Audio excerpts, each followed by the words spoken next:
টান সেরে এবার ঠাকুরের অর্ধেক কাজ করে নিয়েছি। আর আজকে এমনিতেও নিরামিষ সব কিছু করবো, সয়াবিন আলুর তরকারি আর ভাত। এবার এখন পুজোটা দেওয়ার আগে আমি একটু দোকানটা সেরে আসি। একটু আজকে শুক্রবার, যেহেতু চিনি আর নুনটা শুক্রবার করেই আমি কিনি। তো এখন আমি দোকানে যাচ্ছি। না, তুমি এই যে দেখছো কত গাড়ি ঘোড়া যাচ্ছে, তুমি পারবে না। দেখো এখানে কত কত টাকা আছে আগে দেখো। হ্যাঁ হ্যাঁ তো কত? এটা 10 টাকা না, এটাও 20 টাকা, একই রকম দেখতে লাগছে। এগুলো নতুন 10 টাকা এখন বেরিয়েছে যেগুলো। এই দেখো 666 নাম্বারটাকে এঞ্জেল নাম্বার বলে।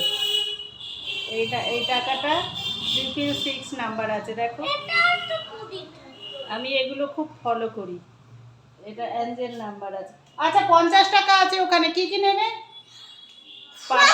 আমি জানি কি কি 500 আমি জানি 500 চিনি আর ছোট একটা নুনের প্যাকেট। হ্যাঁ, ছোট একটা নুনের প্যাকেট আনতে আনতে অনেকগুলো নুনের প্যাকেট জমে গেছে, ওই জন্যে ছোট নুনের প্যাকেটই একটা করে নিয়ে আসি। আর দিদি দেখো এখন দোকানে যাচ্ছে।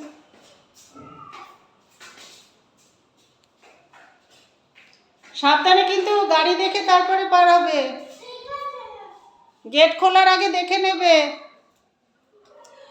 গেটটা যদি, দোকানটা আমাদের একদম বাড়ি এই ফুটে, আর ওই ফুটেই হচ্ছে দোকান। অসুবিধা নেই, যদিও আমি পিছনে এখানে দাঁড়িয়ে থাকছি, দেখছি।